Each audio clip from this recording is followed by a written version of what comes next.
Hey guys, what's up? It's Tommy BNSF here. And what you're about to see now is going to be a video comparison between my new camera, which is a Canon Powershot HS100, and my old camera, which is a Samsung SC MX20. Now, I'm sure most of you remember when my Samsung SC MX20 was the new camera, but unfortunately now it's starting to fall apart again.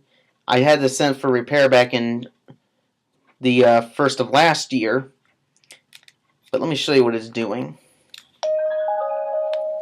I don't know if that'll focus, but if you're seeing a white screen, you are correct. If you're seeing little lines down here, you're correct.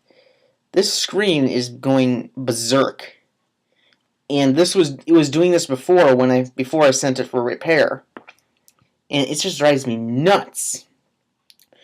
This started on an adventure I went with Nick Hart back on January 2nd, and it just drove me nuts. I mean, early in the morning it didn't do this when I first started, but then later in the day it just went bad. And before that I was not even considering a new camera. And if I'm lucky, maybe it'll show moving pictures going down, but that's about all I can see on the screen. It's just awful. So what did I get to replace it? Let's start off noise. I got this little guy. You're thinking, you're going from this camcorder to this point and shoot? Yes, I am.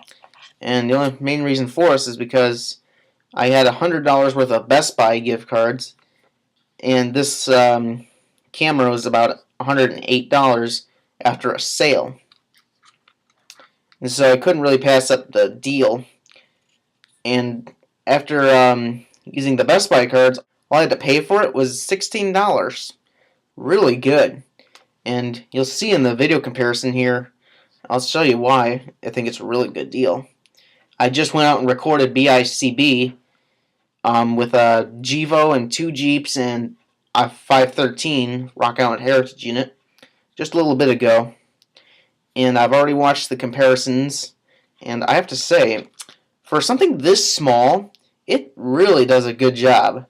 It can record in full 1080p, which this camera can only do 480p. And the video I shot is only in 720p, and the reason for that is because the memory card I have right now is only a class 4, so it can't do 1080p that well. I recorded a little test video earlier, which I'm not going to show. It seemed to do okay in 1080p, but also my computer here is only a Core 2 Duo computer, so trying to export a full movie in 1080p, like if I did like a Chillicothe sub-adventure, it would take forever to export, not to mention upload to YouTube. I'm going to probably stick with 720p on this camera for the meantime. For like my quick shot videos, like in Morris, I'll probably do 1080p once I get a new memory card. I asked my dad to get a memory card. It'd be a 32 gigabyte class 10 memory card, which is much better than my 8 gigabyte class 4 memory card. And before I begin the comparisons, trying to record this with such a screen, at night videos I always set it to manual focus, because otherwise it just looks horrible trying to autofocus.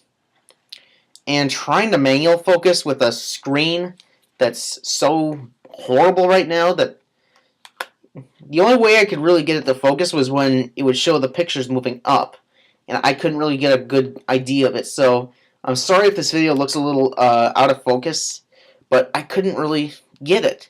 I tried doing it for like 5 minutes.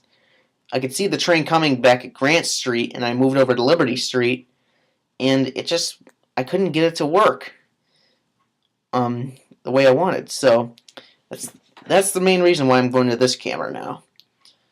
And so finally, I'm going to be broadcasting in at least 720p HD regularly. So without further ado, finally, here are the samples.